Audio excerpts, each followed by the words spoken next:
Okay, so it is 6:33. I think we're going to go ahead and get started. Welcome to our webinar this evening. Do I need to worry about my child falling behind? We are honored that you have chosen to invest your time with us.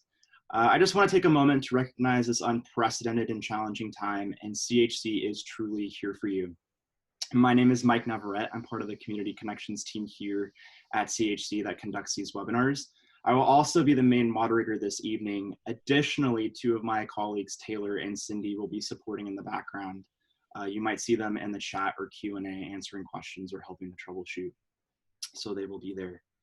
A couple of housekeeping items. If you hover over your screen with your mouse or clicker, you'll see a few features, specifically the chat and the Q&A. Please do use the chat if you have any comments, responses, feedback, and the Q&A for all formal questions. And we're going to do our best to take the last 30 minutes or so and save ample time to go through your questions. And we are also streaming this to Facebook Live. And this is our first time that we are streaming to Facebook. So please be patient with us. And we're really excited that we're able to do that and to offer this to more folks over on Facebook. Please do note, if you are watching this on Facebook, you will not have the same Zoom features, the chat and the Q&A, but this is being recorded. So the PowerPoint presentation and the recording will be available to all free of charge on our resource library. And we also have a YouTube channel where we have many community education presentations archived and other CHC related content, all for free. And our handle is CHC Online Palo Alto to access our YouTube channel. Before we start our session this evening, I'd like to share just a little bit about CHC. So CHC has been providing top-rated learning and mental health services to the community for almost 70 years. With the COVID-19 health crisis affecting every one of us, mental health is more important than ever before. If you're concerned about your child or family, please reach out. CHC is here for you. Our teletherapy services are available now through Zoom, Skype, and phone, and they're both safe and effective. If you're feeling down, you're not alone. Call and ask about our free 30-minute consultation with a licensed psychologist. And you can see all the contact information on the slide. And if anyone has any questions throughout the duration of the presentation about the work that we do, please feel free to go to our website, chconline.org. When we all received the directive to shelter in place a couple of months ago, we were able to pivot quickly and offer virtual services. So we are open and ready to be here for you. We know that the uncertainty of this time can bring a lot of angst, resulting in anxiety and depression and other mental health challenges. We are even providing speech and language and occupational therapy services at this time, and we can definitely help. As I mentioned previously, we are delivering our clinical services for kids, teens, and young adults via teletherapy. And we are also just starting a new group for teens through our clinic. We also offer lots of free community education programs like this one. We have a free webinar this Thursday, May 28th, Parenting Your Young Child During Shelter in Place Part 2, with a focus on tantrums and defiance specifically, featuring Dr. Christina Young, who is a neuropsychologist at CHC. We also have another free webinar on Tuesday, June 9th, coming up in partnership with Common Ground on Parenting in Place, Navigating Tech with Kids and Teens during COVID-19. And additionally, we have free parent support groups and our curated online resource library full of free content on topics relevant to this time that we are all now going through. And if anyone has any questions specifically about community education, which is part of this division, and what you're experiencing tonight with this webinar, you can go to chconline.org/community-connections, and all things community education related are under that particular link. We thoughtfully, personally, and collaboratively provide services to children, teens, and young adults and their families, and we specialize in these 4 areas, which you see here: ADHD, learning differences, anxiety and depression, and autism. And alongside that, you also see our 4 divisions and some of the services that we provide under those divisions. in relation to these 4 areas of expertise that we specialize in. We are particularly attuned to and adept at how mental health, learning differences, and attention challenges can overlap and complicate one another, and the special circumstances that our kids with these challenges are facing. Please visit us online to learn more or to access our services at chconline.org. You are always welcome. Now I'd like to introduce our wonderful presenter this evening, Chris Harris, Chief Schools Officer and Interim Head of Sandhill School at CHC. You are all in for such a tremendous treat tonight. Personally, working with Chris is such a privilege, and I could not be more humbled and honored to introduce Mr. Harris. Chris has developed and refined specialized interdisciplinary programming for children with learning, social, emotional, and attention challenges at CHC for 20 years. He is also an adjunct lecturer in the Graduate School Special Education Department at San Jose State University. In the past, Chris has also served as Executive Director at the Janus School, Pennsylvania, the Chartwell School, Monterey, and CHC. And I'll let Chris take it from here. Thank you, Chris. Thank you. Right.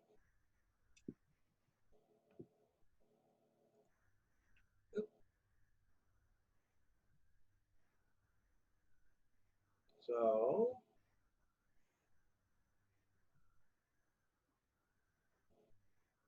everybody all set now? Let's see, let me get the slideshow from the current slide. All right. Good evening, everyone. It's a privilege to be here. This is my first venture into webinars, and I'm kind of looking forward to it. I'm very sensitive to my audience and their facial expressions, so I'm going to go kind of blind here. The other thing I would just want to say before we get started is, given the unprecedented times that we're in, I certainly don't want anyone to think that I'm some kind of expert on falling behind, but I can share my experience and what we've seen over the last 3 months with youngsters involved in distance learning, and what we have learned in terms of how that's delivered and how effective it can be, and of course the inequities around that. So, whoops, sorry, didn't want to go that direction. Let's go this direction. All right. So let's start with some background just to give you some idea. And that is that 43 out of 52 states have suspended their school through the end of the school year.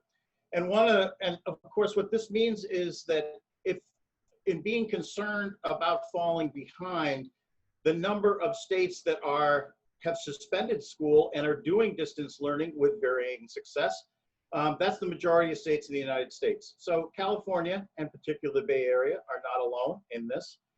We certainly have also discovered, unfortunately, in the counties that we work with, that there have been tremendous inequities in distance learning. We've done at CHC through Sandhill and Esther B. Clark School, we've done everything we can to mitigate those inequities by providing everyone with a laptop computer and internet access.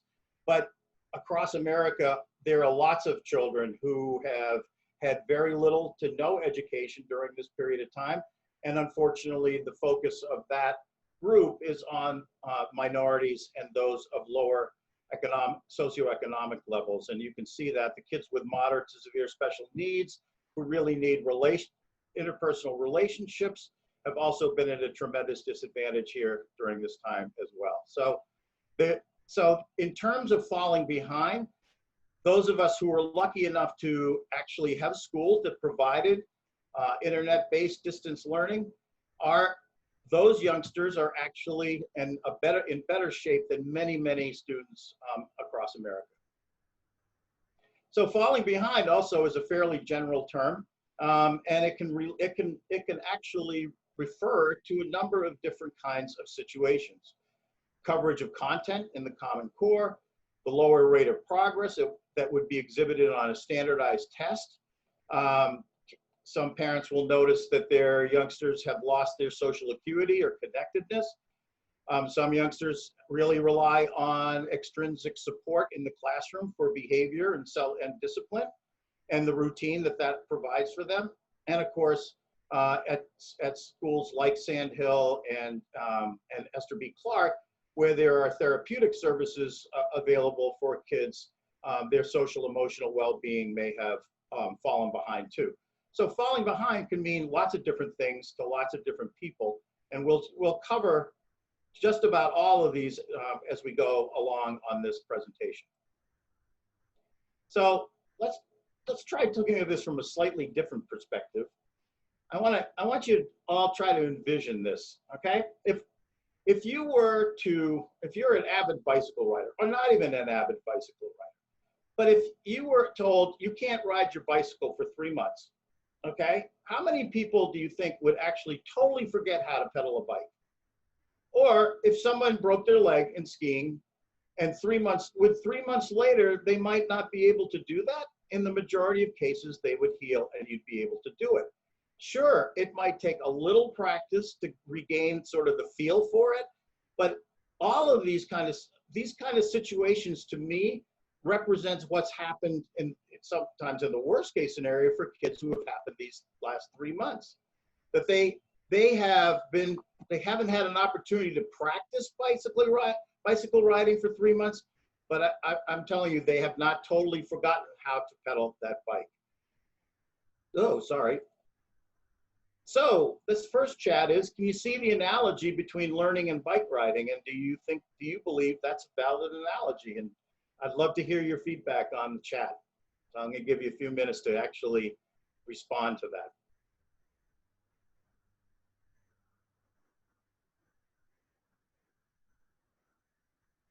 Thank you so much, Chris, for that. We do have one person that commented, yes, I do. Some reassurance there. Another person wrote, great analogy. One person wrote, analogy doesn't address the emotional side. Another person wrote, valid, but as time goes on, ... It's a great analogy. It gives a simple picture that makes sense. This individual wrote, yes. This other person wrote, it's not a valid analogy. Okay. Next person, worried about future motivation. This person wrote, no, it is a very different situation. There are whole units that students have missed. There are special needs students who rely on supports and therapists, and they will backslide. I think it's actually a little insulting to compare the two. So that's that person's comment. This person wrote, to get back on the bike, it's valid. Yes, only if the bike doesn't get bigger or more gears. Mm-hmm. Next person wrote, I think it's a valid analogy, but students are going to lose knowledge. And then we have, I think it is different because in school, students are supposed to keep learning new things, not a repetitive exercise. And this person wrote, it's a valid analogy for general purposes, but of course it won't fit for everyone. Right. So the purpose of that analogy was just to reassure people that because they haven't had instruction as they did before COVID, that they've lost their ability to be able to learn, or that the knowledge they've missed is unrecoverable.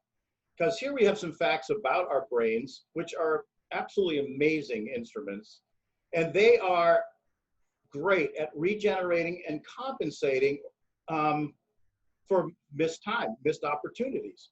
So their ability, our brain's ability and our children's brain's ability haven't atrophied at all. They are still intact.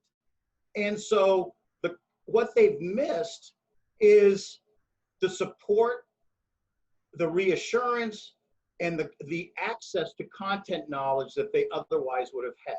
But if you take a look at the bottom of that slide, their ability, and I don't mean advanced ability, I mean the abilities that they had before we went to COVID, that these students who have had some opportunity for distance learning classes have not lost their cognitive capacity to address and solve academic problems as they did, to socialize with peers, adults before COVID, or to function in the classroom as they now, I'm saying capacity, they may need some support and help and extra instruction to be able to do that as they did before. But fundamentally speaking, these youngsters have not lost their capacity to learn and socialize and function in a classroom as they did prior to COVID.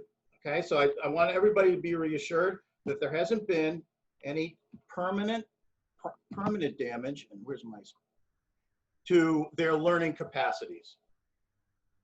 So for some of you, and I heard this in the responses, some of you, the students didn't cover the last chapters in their social studies text, and that content knowledge is something that they didn't get access to and didn't write the requisite number of essays, okay? So then distance learning did not teach to the CAS testing, okay? And therefore, as we all know, that the CAS testing was, in fact, suspended for this year. Reconnecting with peers may be initially awkward because they've been away from peers for a long time and their teachers, so maybe they're going to have to do it a little bit differently. And in fact, we know that they're going to have to do it differently because there's going to be this interference called social distancing that we're all going to have to respect. But the fact is they have the capacity to reconnect with their peers, okay? There could be definitely some resistance and hardship because we are going to transition, as far as I can tell, from the old normal to a new normal. And then we may have to actually switch to a new and uncertain normal. So I think one of the things that I really do want to communicate is it is very unlikely that we're just going to pick up where we were in the middle of March and continue as before. I don't think really that's going to happen. And I'm going to talk to you a little bit about what was happening in the background in the educational field and in the teacher training field, which I was involved with, and I think you'll see that this is going to look a little bit different than it has. Let's consider this also. So it might not have been always the teacher's desire to connect with the youngsters in the way that they wanted to, because very rigid scheduling, the always in the background threat of doing well on standardized testing, the sense that the priority was to cover all the chapters in the textbook. And all of this stuff actually really limited teachers' ability to be creative, to establish and sustain personalized relationships with their youngsters, and to be innovative in the kinds of activities that they create. But in the past 3 months, once teachers started actually mastering the technology and continued to reach out with compassion and understanding of the students that they work with, they are actually poised to be able to combine their passion, their expertise, their creativity, their innovativeness with these new tools that we've had to master in rapid time, technology and the platforms that we've delivered distance learning in. And I see the future as being one in which the combination and the integration of these two components stands actually to improve our educational system and the kind of education that we are going to deliver to students moving forward. And I hope you'll join me in thinking that, because I think to go back to where we were would be to put teachers back into the scheduling, the standardized testing, we got to cover all the chapters in the textbook kind of paradigm, which I have seen limits the teacher's ability to be creative and personalized and innovative in really developing curriculum and activities for their kids that are relevant, that are exciting, and that are engaging for kids to become more motivated. And I'm going to elaborate on that in just a second. So just from my perspective, and as I started this before, I really want to emphasize that I'm not an expert, okay? I have been in this field since I graduated from Trinity College back in 1976. So I have seen lots of changes happening in education and especially in special education, where I spent my career. And I honestly think that if we don't go back to the old normal, it may be at least partially true that we aren't actually falling behind, because the new standards and the new normals will actually give us a new baseline from how we approach education, the approaches teachers use, the methodologies they'll access, and the priorities that's actually going to level this playing field for temporarily, and then we are going to start forward again. But I'm very excited about it, actually. So how about reacting to that? You believe education even should embark on a new paradigm, or the concept of being behind becomes irrelevant? Comment on that. If you don't agree with me, that's fine. Should we go back to the way it was, even if it means little kids who really will have now officially fallen behind? And I must say that right now, there are no real strategies in place to get them caught up, because the way we're going to have to run schools in the fall isn't going to be particularly not appropriate, but will help them get caught up, given the fact that scheduling may have to be alternate days, that it may be shorter instructional periods, that we're going to, once again, we may have to go to distance learning and count on parents and other non-professionals to help teachers to deliver instruction. So chat with me on any of these issues that you would choose to. And Mike, I'd be fascinated to know what some of the comments are. Thank you so much, Chris, for that. And yes, please do chat us with Chris's question. Again, my name is Mike. I'm part of the Community Connections team, and I'm assisting Chris in moderating tonight's session. So we do have a few responses, Chris. This person wrote, I agree that this has created a disruption in education that was needed. The old-fashioned methods were not working with the new internet native generation. This next person typed out, yes, I agree with you. I don't care for the standardized tests, but then students depend on how creative their teachers are. Not all put the effort in. That's a valid point for grade school or high school, but what about college? This person wrote, it would be great if we could look at how successful countries are educating their kids and see what we can do to follow those guidelines. It would also be great if our society treasured teachers the way other countries do and give them a good, strong, more than living wage. This individual wrote, this push to integrate technology will force all educators to get updated and allow each individual student to show strengths and find ways to bypass struggles. This next response is, yes, it is important for this paradigm shift to happen, even though it feels so forced given today's situation. I have been waiting for public schools to catch up with technology. Next comment, yes, I agree. There must be a paradigm shift. We need to look at what is most important, the main key concepts, not just a pile of work with no meaning. Next comment is, I think the situation requires a new paradigm. I'm okay with a shorter period of high quality instruction rather than all online, which you cannot expect children to do on their own. This person wrote, there is such a huge difference between the abilities of teachers that won't change from in-person to distance learning. I'm optimistic for my kids, but still worried. We have a longer one here. So if we want to go to a so-called new normal, how do educators get prepared to do this in a time to start the new school year?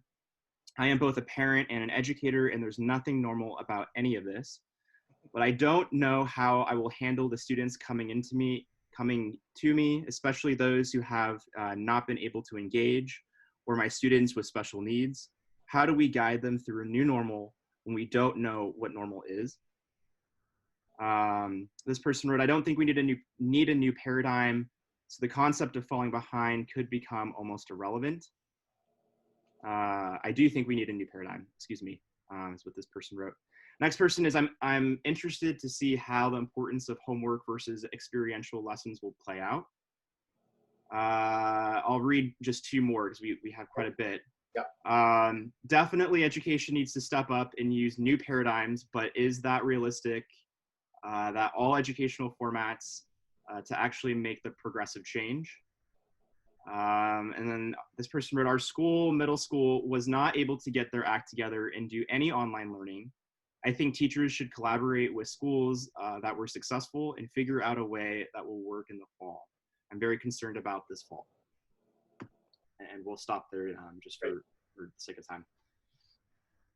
Great responses, everybody. Thank you so much. And so much of that I agree with. And we are going to enter a period of uncertainty here, and so that we will not just get into the new normal. The new normal will be actually something that educators preach and now are going to have to practice, which is lifelong learning. They are going to have to become learners in order to create a new normal. And I know that there are teachers out there that have not been lifelong learners and have been very comfortable doing what they've been doing for years. And one of the silver linings of this whole coronavirus has been we can't do that. You can't open the textbook and just have the kids read and write an essay.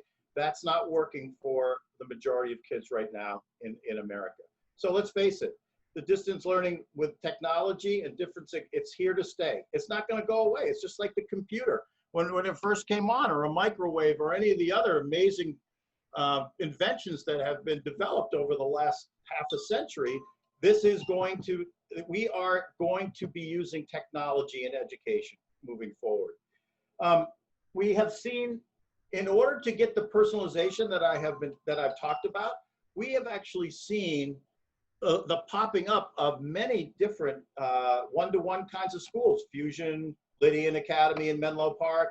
I'm sure that there are others. And one of the reasons that they have they have increased in their popularity is those teachers are actually accommodating and developing lessons that are specifically focused on engaging youngsters in learning in a very personalized manner. And so there's some modeling that we need to look at in the larger classroom experiences, because it doesn't have to be just a one-to-one experience. We have seen homeschool doubling from 850,000 to over 1 million, almost 1.8 million in just the past 12 years. Again, because there are many facets that facilitate the actual learning of content. One of those being the trustworthiness of the person delivering the instruction to you. The other one is, are they able to accommodate to my strengths and some of my challenges? So, we can find content now in a heartbeat.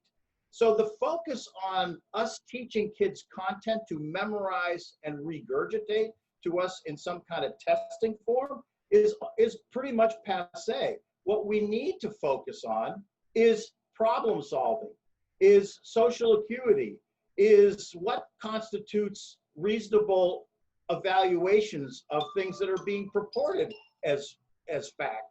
Do kids understand the difference between fact and opinion or perspective? Okay, so the SATs and the ACTs testing were suspended for college admission for this year, and now it has been extended to that, and the California state systems and the UC systems are not going to use them as criteria.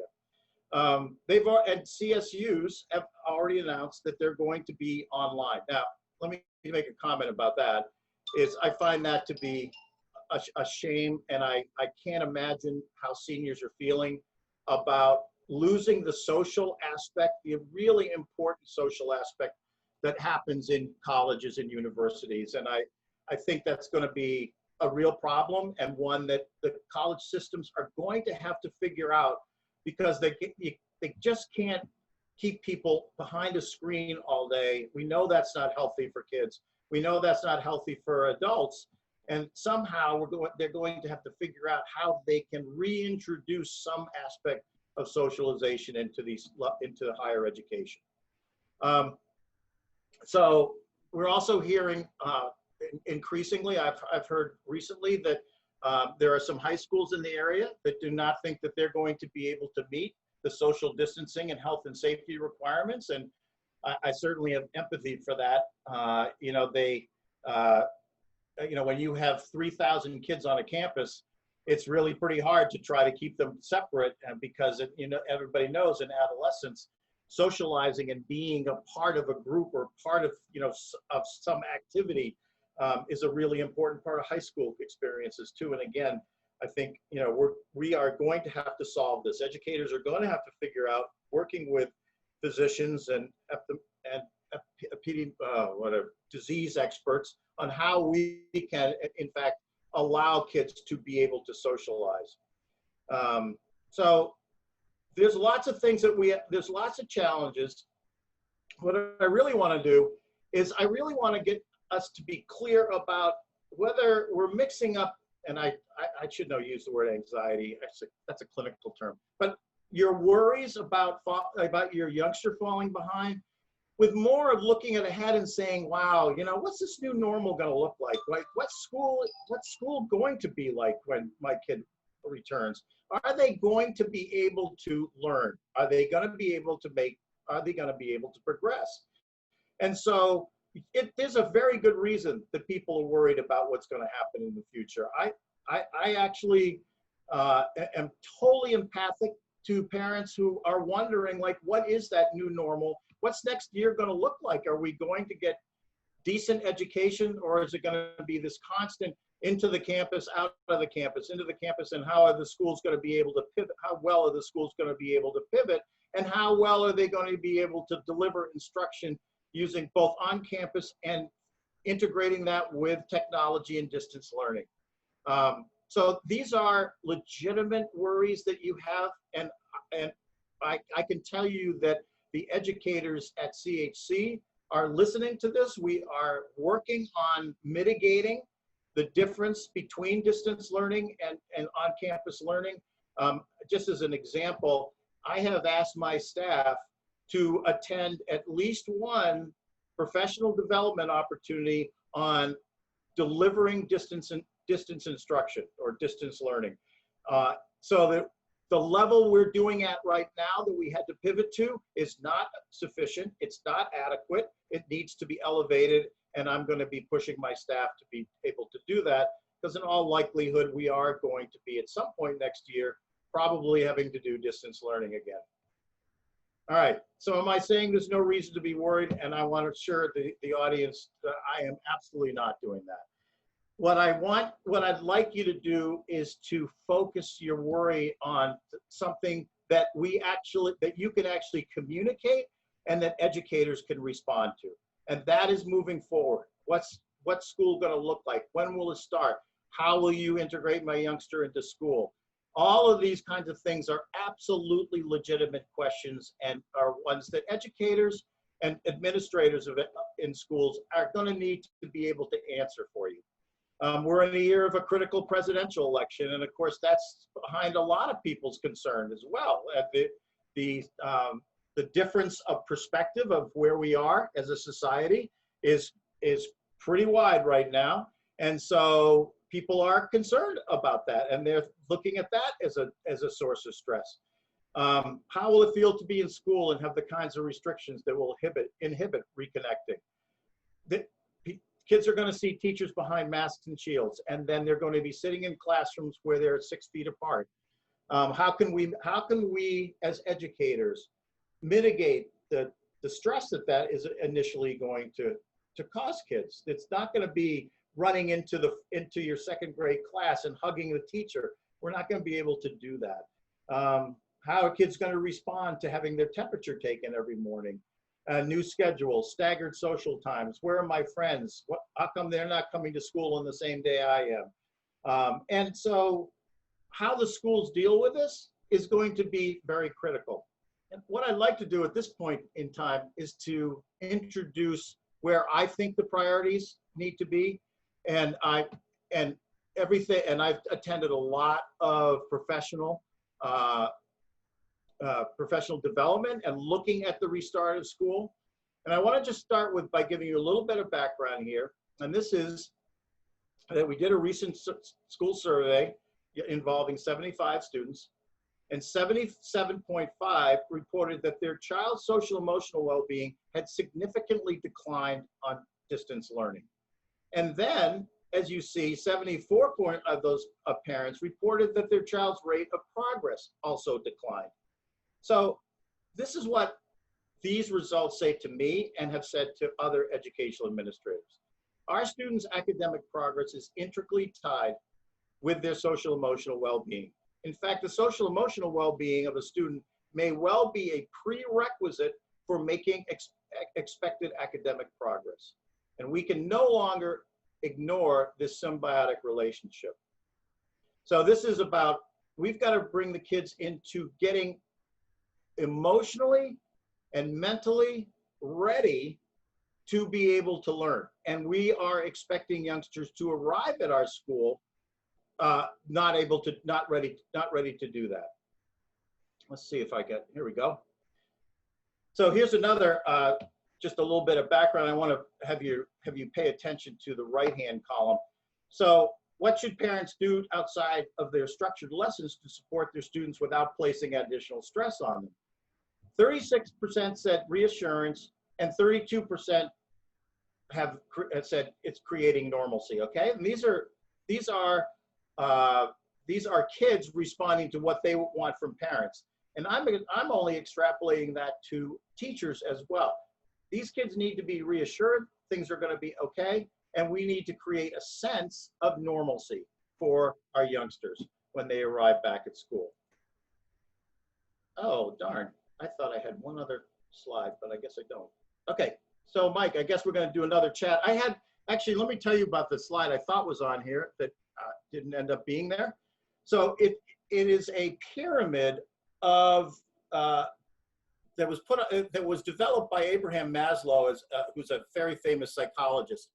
And at the bottom of his pyramid is the physiological needs, the basic needs that all kids have: sleep, eat, clothes, shelter. The next one is a feeling of safety. And the next one is a feeling of belongingness. And so when I look at that pyramid, I look at the kids we need to make sure they have those three needs met before we go to the next tier on that pyramid, which is the cognitive needs, the opportunity to be learning and experiencing new things.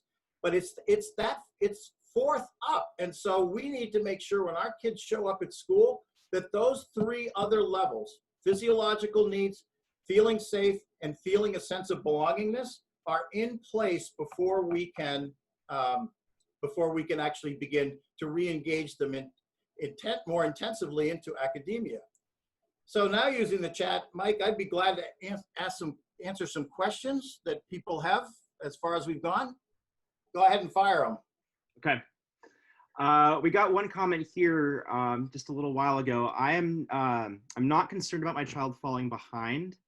I think there are a lot of life lessons being learned now, which outweighs a lot of book learning.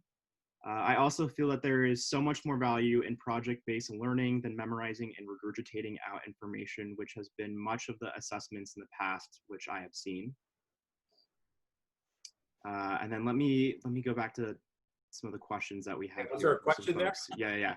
I wanted to touch on that because that was a longer one. What about those students who are already behind before shelter in place and school closure? So the youngsters who are behind are being measured on the old paradigm. And what I'm hoping is that instead of teachers going back and focusing on catching up content, that they're going to focus on the skills kids need in order to access content. And that's different because if you, and I'm going to show this in the next part of the slideshow, if you're focusing on the skills that you want youngsters to be able to master, to then show mastery of content, that's a very different approach than simply giving them a one way to access the content and asking them to relate back to you how much of that content one's learned. So I'm going to show that. I'm going to show you what that's going to look like in just a second. Great. So this one is parents as teachers. What about the deteriorating family dynamic of parents as reluctant or untrained teachers?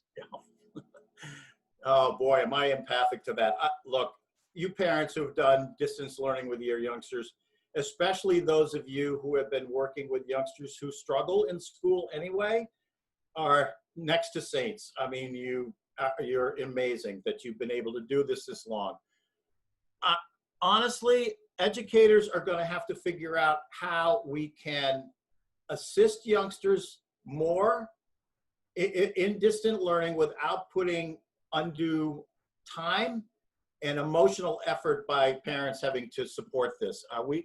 It's just, you know, I know I have teaching assistants who we train. I mean, we have a whole training course for young people getting into the field, especially in special education, and to have simply pivoted and I'm sorry to say, assume that the parents were going to be able to flex their time to support the youngsters in the manner that they have is a little presumptuous. And many families we know are not going to be able to do that in the fall. And we're going to have to be able to, this is one of the reasons I'm talking about professional development and distance learning, is we're going to have to figure out a way that we put less pressure of time and emotional effort of parents to support their kids in distance learning. One more, Mike? Yeah, sorry, Chris. And we do invite everyone, when you are using the chat, if you would like to make it public so everyone else can see your comments and your questions and the feedback that you have for us, that would be tremendous for all attendees. And if anyone viewing from Facebook Live specifically, if you see the post, there's a button that says watch video. You want to click on that if you do have any comments for us if you are on Facebook. But yeah, let's get to another question, Chris. Another one, parents as teachers, much of the distance learning instruction or student support is being thrust onto untrained and reluctant parents. Oh, we got to that one. Did we get that one? Okay, sorry about that. Yeah. I am worried that my kindergartner has not been writing since switching to online school. When I try and have him write, he resists and says it is too hard. What can I do with him over the summer to work on handwriting and have him ready for first grade? Okay, so I'm going to take a little bit of a different track on the answer to that. It's a very good question, and I know it's a very pertinent one for many parents with young children on the peninsula. So I just need to let people know that Common Core curriculum was actually not done in concert with developmental psychologists and cognitive psychologists. And so one of the things that has become concerning to those of us in the field of special education particularly is the cognitive demand that the core curriculum is placing on youngsters whose brains may not just have matured enough to be able to handle the task that's being given to them. And because we haven't asked a lot of hard questions about how Common Core came to be and whether there were interdisciplinary professionals involved in the development of this curriculum, we have sort of just accepted it, and a lot of the skill sets that have been deemed as part of core curriculum have actually been shoved to grades and ages way before it was, you know, when I was growing up as a youngster. And I think this has caused additional stress on youngsters. I think they've been asked to do things that their brains simply haven't matured quite enough to do. And one of the new things that I'm hoping in the new normal is when we create curriculums for youngsters, we're going to have many different professionals from alternate kinds of fields and discipline to be a part of developing that curriculum. And I think for it to be just educators and to feel like we have to do things earlier and more for kids is actually doing many of them a disservice. And I'm really hoping that we'll get back to looking at how brains are developing and what is a reasonable expectation of what they can take on, knowing that there's going to be heterogeneity involved in that. But we need to reconsider that. And that's one of the areas of the new paradigm I'm hoping we're going to really take a look at. Great, thank you, Chris. Do you want to take one more question, or do you want to continue on? I think we're good. I'll take one more. Okay, great. My 17-year-old son with ADHD has been struggling with a lack of intrinsic motivation. Now that he is online all the time for school, he cannot focus on his work and would rather play a game or watch YouTube. In addition, he is also spending too much time on screens, and now he is on 24/7. No matter what we tell him, he is not spending time outside or connecting with family. Do you have any suggestions to help him interact? Boy, so one of the real issues around distance learning is we know that too much screen time is detrimental for kids' development, and that's exactly what we're doing. Is we are putting these youngsters on screen, and we are telling them that's how you're going to learn. And then for many kids, their mediums of recreation and enjoyment and leisure is also on screen, and so we end up with youngsters who are 24/7. I think, you know, one of the things that I would love to see for the summer, and this is going to sound very radical, but I'm hoping I'm a proponent of this, is that somehow we shut down these computers from the middle of June until the 1st of August and just have kids do something else and not be using computers, not be worried about that, because as a previous respondent actually related, they're learning a lot of life lessons that they wouldn't have otherwise learned by being in the situation they're in. So to me, one of the things we can do is to take advantage of this situation once school is officially out for summer, and put these things away or put tremendous limitations on them. I know you can't unplug them right now, which is typically what we can do when kids are on campus. But we can't unplug these computers because that's their vehicle for school. So it's a very tough situation right now. But I think when the final school day comes, if you can figure out how to shut down the computers for a while, for a month, and kids will learn actually other kinds of activities that they can do. It won't mitigate the ADHD, but at least they'll have a different way to express it, or they'll get some energy out in different ways. That's the best answer I can give you right now. Hey, Chris, we have a comment in response to that. Yeah. This person says, I disagree strongly. We absolutely cannot cut our children off from technology right now. It's the only way they have to socialize with peers in most circumstances. Now more than ever, it's important to look at how they are using technology, but not to take it away. No, well, I didn't. Okay, so what I said was to unplug, because the time they're spending on distance learning can be substituted for something else. Also, I think we need to keep in mind that it is possible to socialize it with using social distancing. So yes, that isn't quite the way we did it before, but I think it's a mistake for people to feel like if I can't get close to people, I can't socialize with them, and just stay retreated into the house. I think that's a misperception, and it's something that we need to. I'm not advocating going down to the beach and getting mobbed like that at all. But I know that I know several people who are getting together with couples or a couple of families, taking a bike ride, practicing social distancing, no overnight guests. But there are other mediums that we can use to not replace, but to substitute for a while for the time they're spending on computers. All right. Great. Thank you, Chris. Move on. Let's move on. Okay. All right, we're going to talk about some emergent educational paradigms, and I'm going to give you a little bit of an idea. I'll try not to be too technical, what's happening at San Jose State, and I know other teacher training universities. So what we're basically looking at, and we've been doing this for the last couple of years, is we have been looking at new evidence-based instructional practices that seem to have positive impact on engaging youngsters into school and having them feel more competent and confident in their academia. So they include the Universal Design for Learning, which maybe some of you have already heard about, elevating differentiated instruction and helping teachers understand what that means more realistically, and then introducing them to the 21st century learning priorities. And I'm going to go over numbers 1 and 3 particularly, just so everybody is aware of that.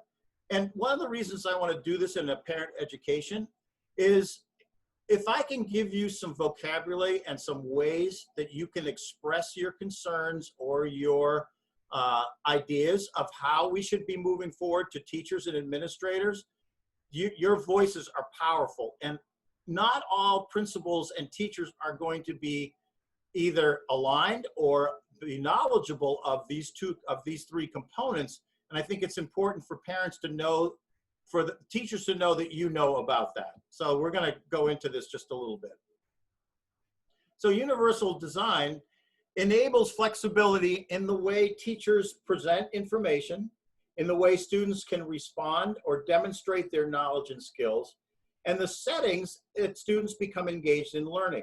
In other words, information isn't conveyed only one way or to the middle of the road group in a classroom.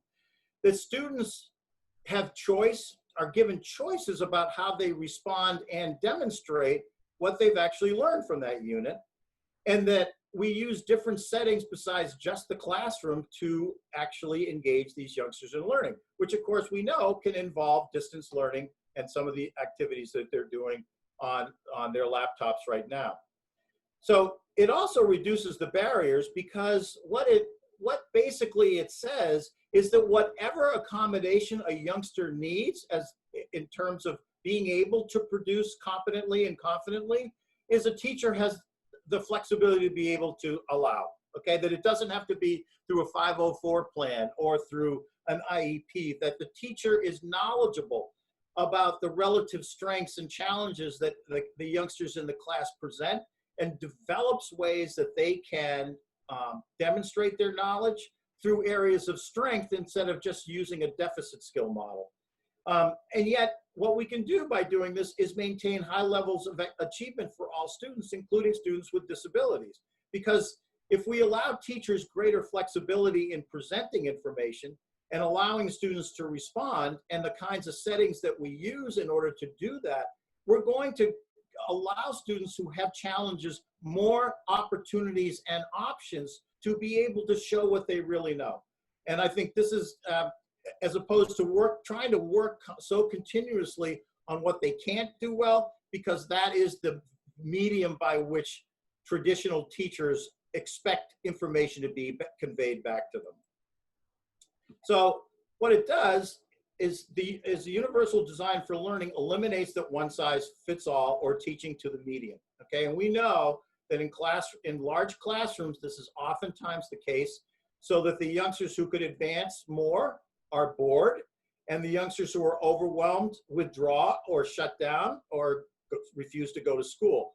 And so the idea of universal design for learning is to mitigate that issue and to allow kids who are motivated and have the capacity of being advanced and wanting to learn more deeply about a particular area can do that, while the youngsters who may not be able to write the essay as well as everybody else, or doesn't reflect their level of knowledge, they can find other ways by which to express how much they've learned in that particular unit. It's going to provide a more equitable and fair access to the curriculum. And it acknowledges that we have tremendous variability in all these classrooms, that we don't have typically average students. These are not homogeneous classrooms that we have in America. If we ever had them, we certainly don't have them now. And so what we want to do is we want to be able to capture those kids in the margins, not only the ones who struggle, but the ones who are motivated and advanced and could move more deeply and quickly into some of the subject areas. So let me tell you this. So this is the principle. These are the principles behind the universal design for learning. So providing multiple means of engagement. So we find settings, activities that stimulate motivation and sustain enthusiasm for learning in a different way. And if you think about it, you know, sitting behind a desk with a notebook in front of you and a textbook on the side isn't necessarily a multiple means of engaging youngsters. And using universal design for learning, teachers are allowed, in fact, encouraged to be finding different kinds of activities, different settings, different ways of getting kids to be engaged in the learning process. It also provides multiple means of representation. So those of us in special education, we oftentimes use the word multisensory. This is absolutely true in multiple means of representation, is that we need to be able to help teachers learn how to present information in different ways to support youngsters' understanding. We have several different input modalities that we can take information in through, and we need to encourage our teachers to be utilizing all of those inputs. And then providing multiple means of action and expression. So this is really where I think the rubber meets the road, and to offer options and support so everyone has the opportunity to demonstrate knowledge, to share what they've learned, to build skills in ways that allow them to feel competent and confident about their learning, is something that we have seen works in many classrooms and many heterogeneous classrooms.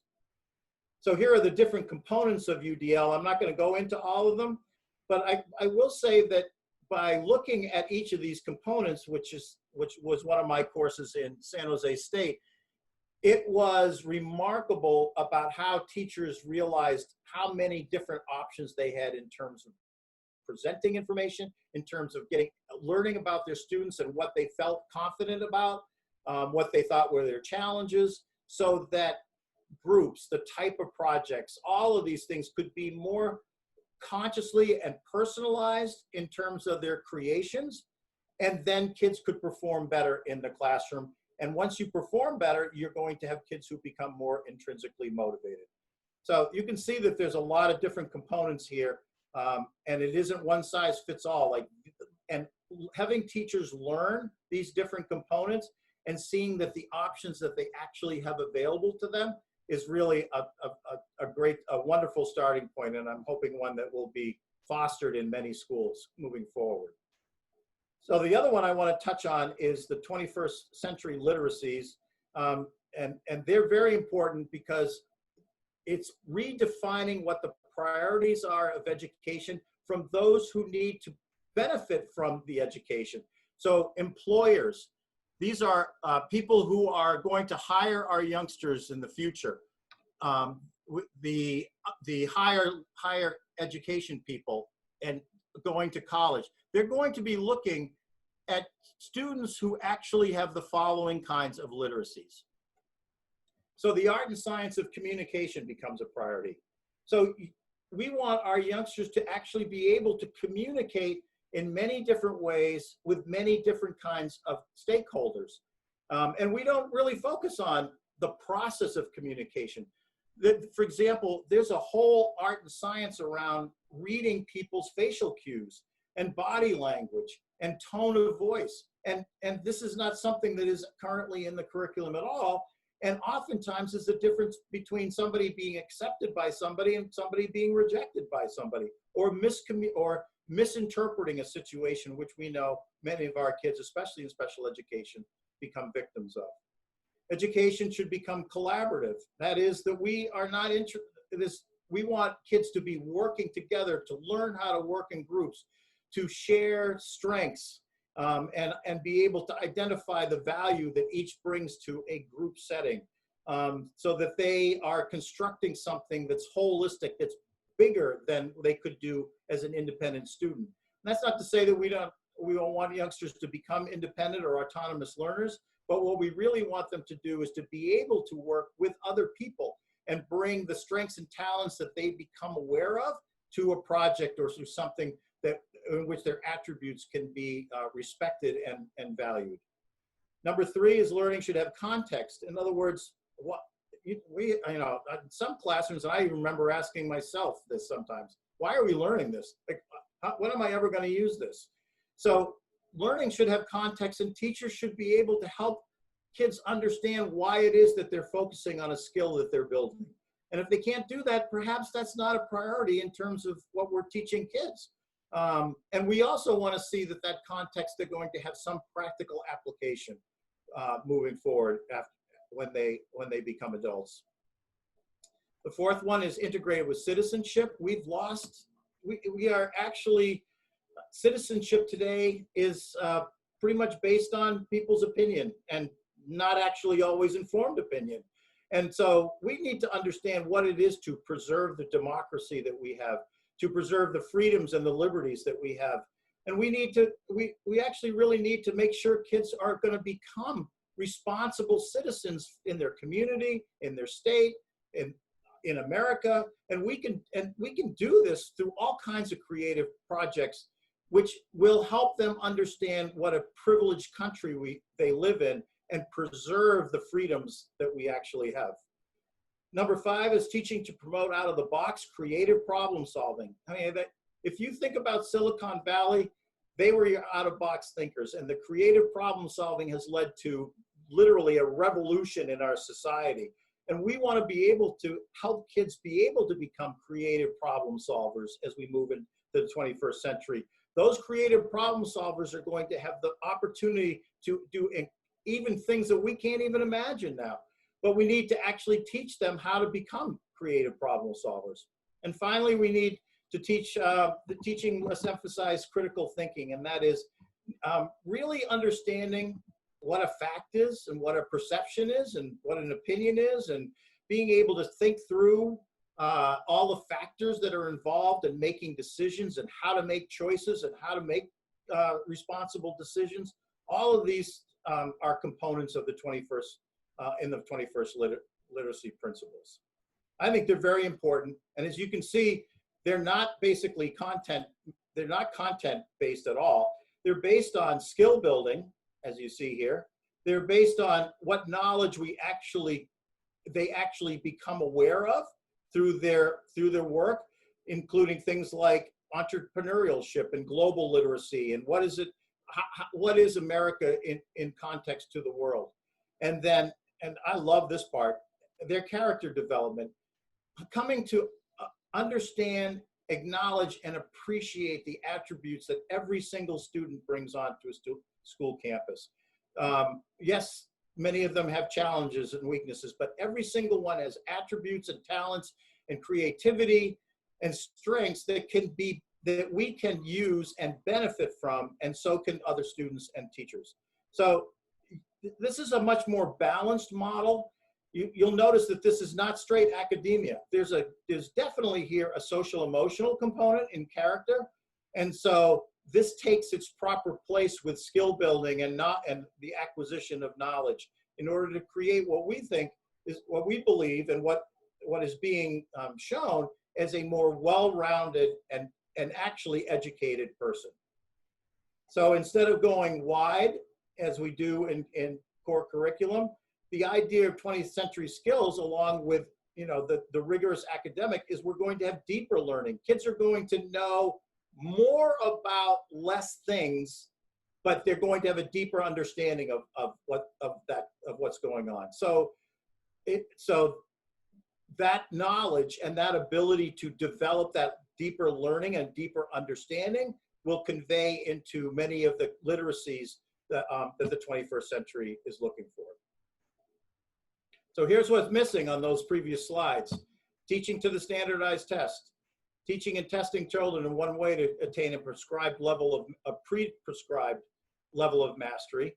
Covering all the chapters in a core curriculum approved textbook, and school being all about and only about academic achievement. Okay?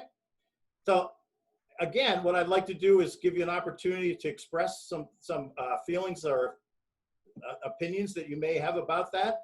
Mike, why don't we give them a couple of minutes to do that before we Sounds great, Chris. And we also invite everyone, if you can, to address your chat to everyone in the meeting, so everyone can see and go off of your comment response. It is helpful for other folks to see what people are putting in there. If you are okay with doing so. If not, by all means, you can just chat us directly to the panelists. So thank you.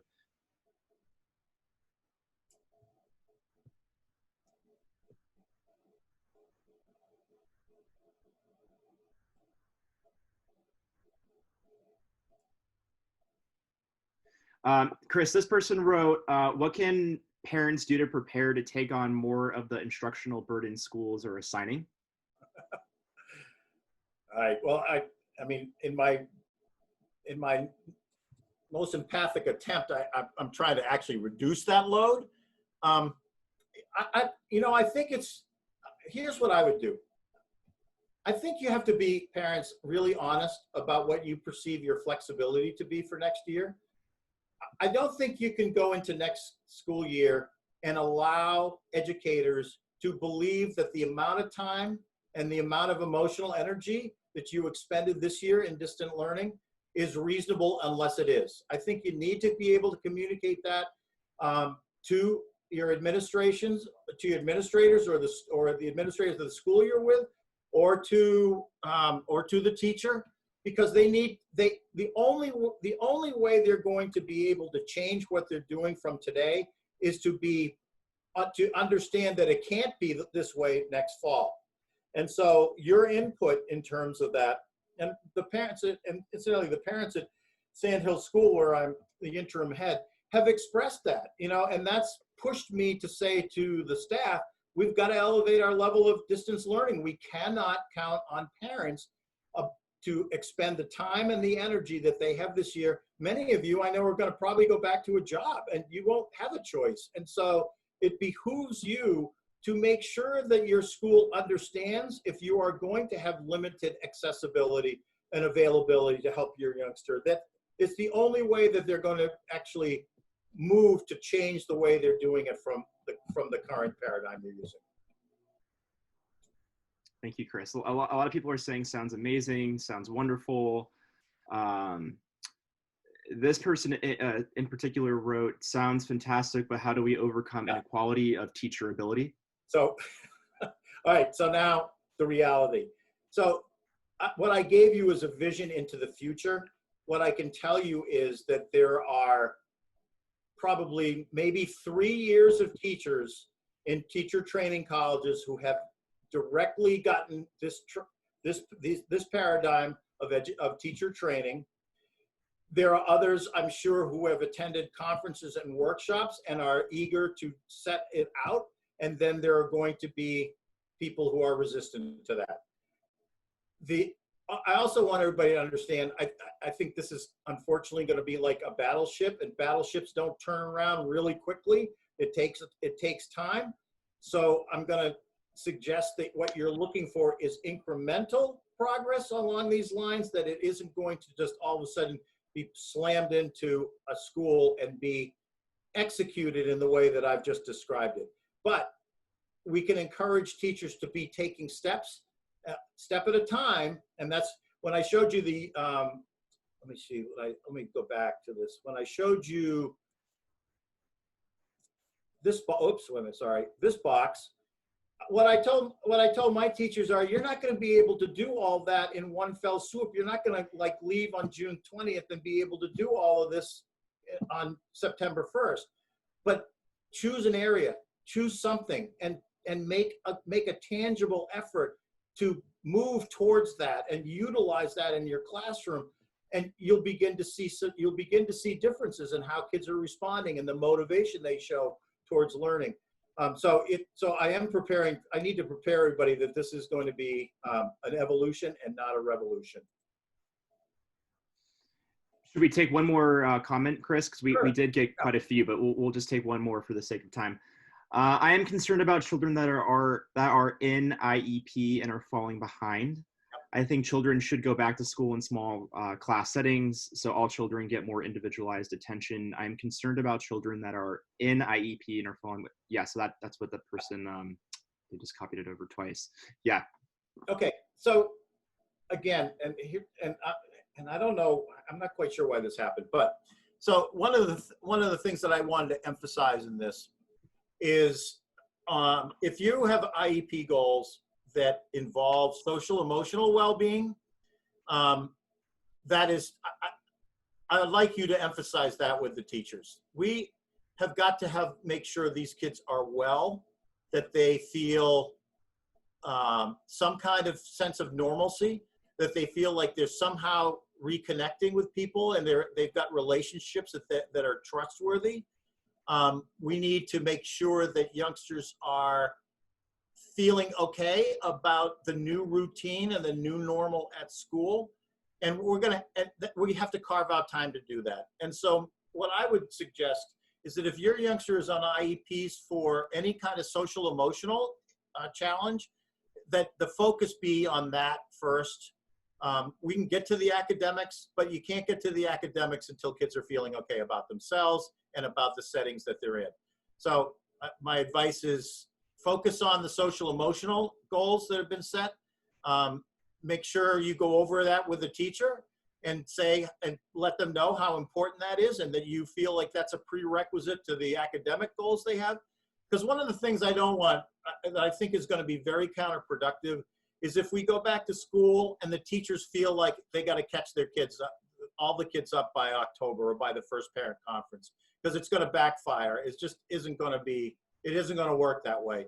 So I caution people on being impatient about catching up academically and focusing, and I really encourage people to focus on youngsters' social emotional learning.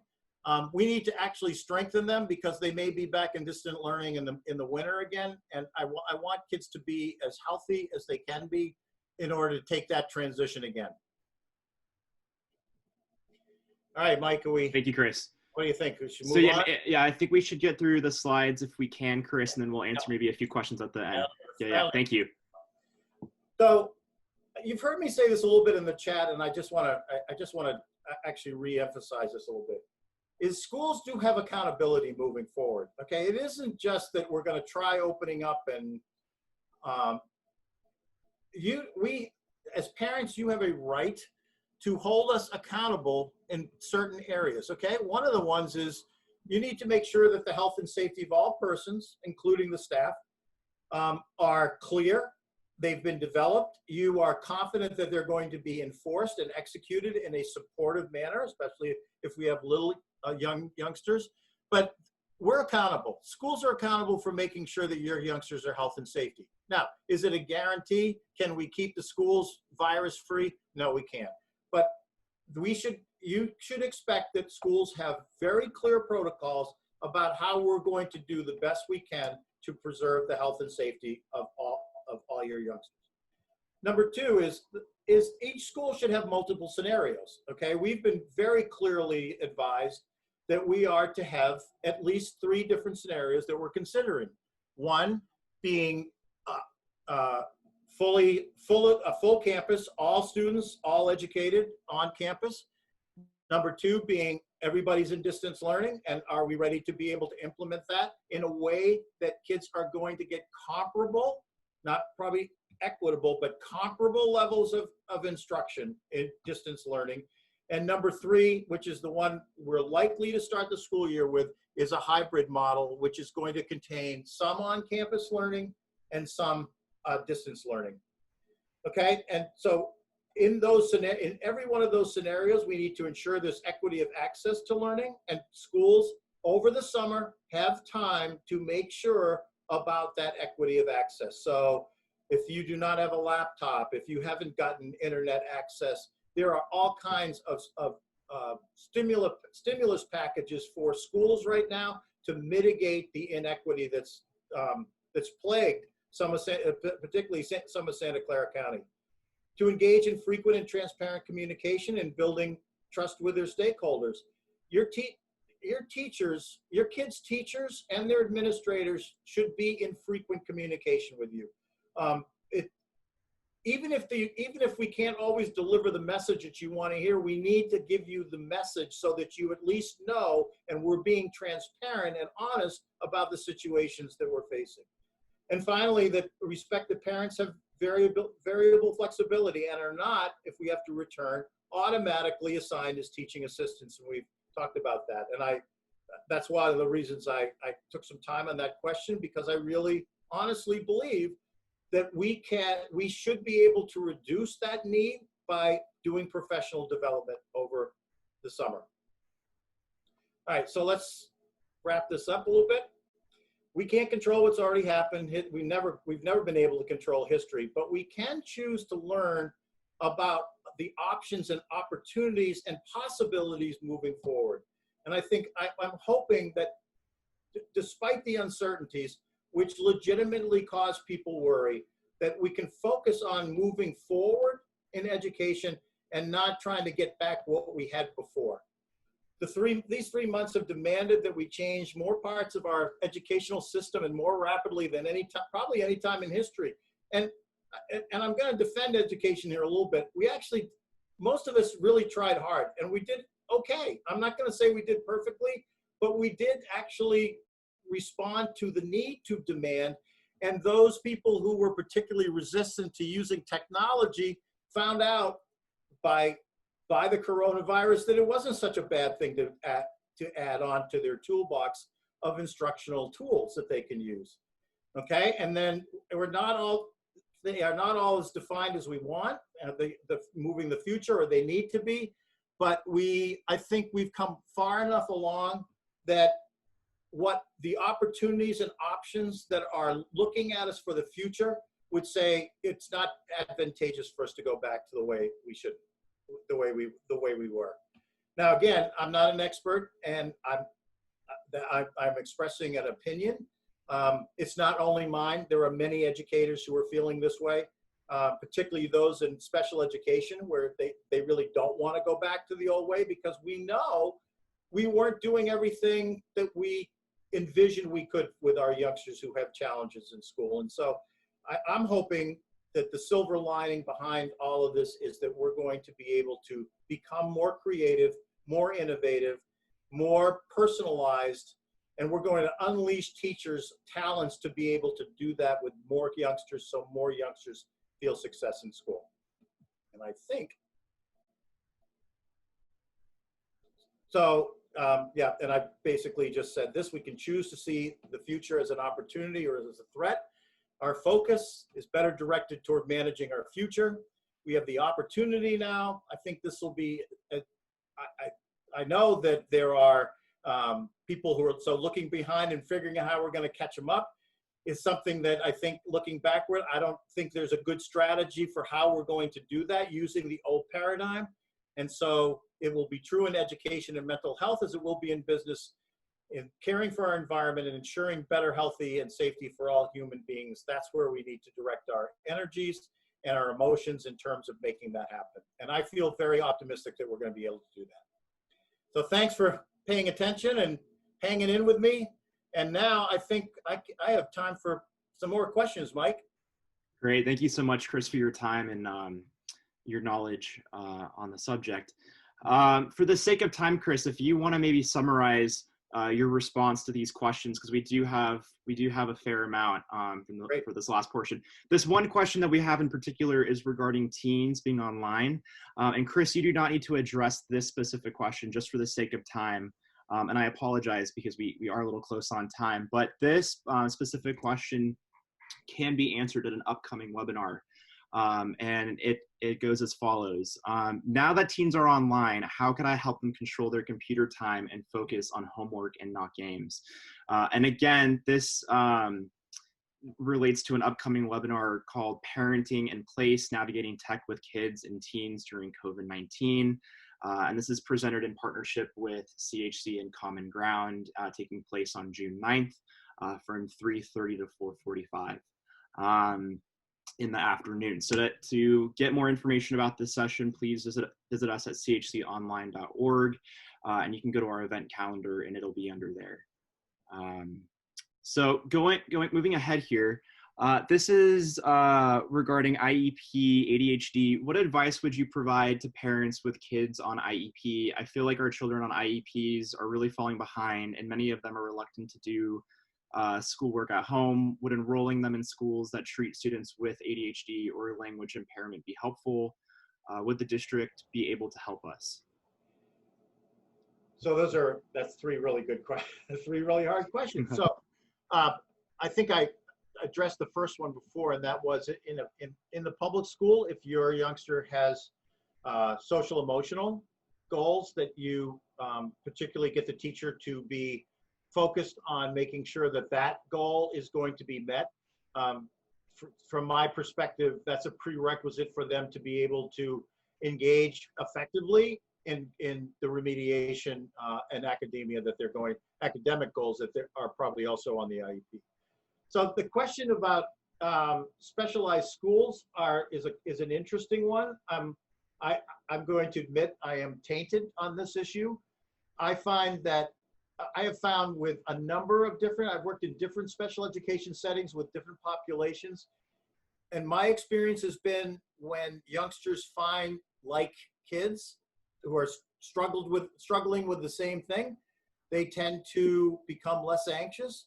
They're not trying to keep up with the Joneses. They are more likely to receive instruction that is particularly developed for their needs, for the challenges that they have, because those teachers have been they've been to training and conferences and workshops and experience with those particular kind of youngsters. So I see that the building of community being wonderful in schools that specialize with, say, kids with behavior issues, kids with mental health issues, kids with learning issues, kids with ADHD. When they find that, like youngsters, they tend to bond together and have a more positive social experience. In the last one, so districts will help parents get to those schools when their youngsters are receiving no educational benefit in their current program. And I'm sure most of you can say, well, how would they ever admit that my youngster's making no progress on their goals? Well, that's an issue. I mean, but educational benefit is defined by making progress on IEP goals. And if your youngster is not making progress on IEP goals, and I don't think you can count the last 3 months as being a baseline criteria for them failing, although they do have some accountability, but certainly there should be plans moving forward for that. And your youngster should make progress on their IEP goals, or you should set up a meeting with the district and talk about whether they're capable and whether they're staffed to be able to deal with your youngster's particular issues. Okay, Mike? Thank you, Chris. What about kids that need specific interventions to learn to read? They are not gaining the ground they need to right now. Does that come down to advocating for one's particular student? So we have a specialized reading program at Sand Hill, designed for kids who are having decoding challenges, disproportionate to their indicated cognitive profiles. And we haven't figured out how to deliver that as effectively in distant learning as we do when we have the kids right with us. That is something that we're going to be working on, but many of the specialized programs did not assume that it would ever be done in distance learning. So this is one of the things we've learned in the last 3 months, is these specialized programs were actually designed for intensive person-to-person contact. And when we couldn't get that, there was certainly some a compromising in terms of the outcomes. That's something that good schools are going to be addressing and making sure there's professional development for their special educators. Great, thank you. I have a feeling that in our school district, our public school teachers and director really are trying to do the best for our kids. I honestly have the feeling that we as parents often demand more than our teachers think are necessary. Please advise. Very interesting perspective. And you'll get a range. I mean, I get a range. So the example I can give you, as we did distance learning with our kids, I got, this is too much, this is too little, this is just right. Okay, so I don't know if we're ever going to resolve that totally. I do think that the 21st century literacy priorities help people define what is important to teach and what is less important to teach. Now, again, my bet is that the administration is not totally familiar with the 21st century literacies, and it may be something that you want to introduce to them, because if parents are those are your priorities, you know, we may see some evolution in the emphasis that goes on in classrooms. You know, I'm not saying it'll happen overnight, but if as schools become more familiar with the 21st century learning, I don't think we're going to be stuffing so much volume on them. We'll be much more selective in what's important for the kids to learn. Great. And that's leaving that old paradigm behind, because the old paradigm says we teach kids a lot of stuff, a lot of content, and we want them to memorize it and hold it and maybe use it in a later in a later unit, but the 21st century talk about much more practical kinds of skills and attributes that we want kids to possess. Thanks, Chris. You mentioned parent reassurance is a concern for our students. My teen also told me that he needed more moral support rather than more nagging. Any suggestions on how to do that when parents are already under a lot of pressure? Yeah. So let's look at where the pressure is coming from. So the pressure is probably coming from how much a youngster is supposed to do in a limited amount of time. And I think, that given the fact that families and our kids are under stress from what we're experiencing right now, we have got to elevate the understanding of the educators at the other end of the computers that these kids are stressed and they have varying thresholds of what they can manage. And when a youngster says to a parent, I can't do anymore. I'm like overwhelmed. I've had it. I can't do. We need to take that seriously, and have the kids not punished as a result of expressing that. I mean, this is why I talked about the social emotional well-being. Is youngsters who come to school and are distant learning and already feeling stressed, they're going to come into the classrooms and fall stressed. And we need to take care of that. We need to help them manage that. We need to give them a sense of normalcy and a trusting environment, or their stress is going to get elevated into an anxiety disorder. And I know that no one wants to actually facilitate or be the cause of that happening. So I would suggest that you, as a parent, you have every right to write back to the teacher and say, my youngster's doing all he can. I mean, this is why, and incidentally, this is why Palo Alto went to pass fail or credit no credit, because kids have varying levels of stress threshold. And so everybody is going to ceiling out at a certain point, and we need to be respectful of that. Great. Maybe we can answer just one more question, because I know we're just about at the end here, but this one is in regards to autism. Using a computer to connect with the teacher and other students for a brief time each day is not a substitute for the social aspects of learning and being in school. I am most worried about how this will affect socialization in children with social disabilities such as ASD. We have resorted to working on how to behave during virtual meetings. How do you work on this at your school?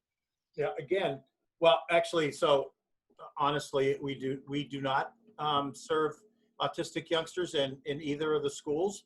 The Sandhill School worked with youngsters who have specific learning disabilities, and the Esther B. Clark School are working with kids who have mental health issues that result in maladaptive behaviors. So I don't profess to be at all an expert in the field of autism. I will say this though, and that is what I said before, is the teacher, when you return to school, the teacher should be focusing on the social emotional well-being of those youngsters. So that would say that they need to spend more time on connecting youngsters socially, reteaching skills that they might need in order to be able to communicate effectively and supportively with the class peers and with their teachers before they ever try to get back into academics. That this is one of my whole points is that sense of community that everybody wants needs to be fostered and needs to be a priority in schools when kids return in the fall. Great. Thank you so much, Chris, again for your time. Do you have any last parting thoughts, key takeaway that you would like our attendees to know before we end here? So first of all, thank you all for hanging in there during this webinar. I've enjoyed presenting. Again, I'm not an expert, but I've been in the field for a long time, and I have seen changes that have been, I think, positive, and I've seen changes that backfired, quite frankly. Anyway, I guess if I was going to say one thing, I would say this. I hope you will have, as much as we worry about the future and the uncertainties in the short term, that you feel a sense of the new normalcy, or the way education is going to evolve is going to ultimately benefit our kids better than the old paradigm. We're going to have to be patient about how quickly it evolves in. But I think ultimately what I showed you tonight with between universal design for learning and the 21st century literacies is our kids are going to be better educated when the educators are able to deliver that kind of instruction. Hey, Chris, I want to highlight this comment that someone wrote. I hear that Sand Hill is a school that might help our IEP children. Is Sand Hill offering summer classes? Would there be financial help for low-income families? Okay, so the answer is we are not a non-public school, so the public school will not fund youngsters who are on an IEP. However, we do have robust financial aid. So those families who are of lower socioeconomic level, please don't hesitate. We do have financial aid. And we have we will be offering a summer program. And in fact, the summer program is focused on much of what I talked about tonight, getting kids feeling comfortable about coming back onto campus, about reconnecting or connecting with peers, about understanding what the new normal looks like. And that program is going to run from July 6th through July 24th in the mornings. And the person to contact if you're interested is Julia Rodriguez at jrodriguez@chconline.org. Great, thank you, Chris. If you can go one more slide for me. Sure. I just want to take a moment to thank everyone for joining us tonight. We greatly appreciate everyone tuning in. And I know especially tonight it is a bit hot here in the Bay Area. So again, we really do appreciate you spending your evening with us. Chris, if you go one slide forward, if you registered for this session, you should be receiving this link via email. We greatly appreciate your feedback. It helps us just to know how we're doing and to plan future sessions. And we truly appreciate our generous donors to allow us to have these webinars and community ed sessions. So thank you very much to all. And if anyone wants to learn more about what we do, again, our website is chconline.org. If anyone has any questions about community education content in particular, again, the link is chconline.org/community-connections. And under our calendar too, and under that specific link, you can see upcoming webinars if anyone has any questions about the free sessions that we provide. And then we also have a free parent support group. Particularly, we have a parent support group featuring a licensed psychologist who moderates parenting during uncertain times. So please check out that parent support group as well. Thank you, Chris, and thank you all to everyone who has tuned into this session.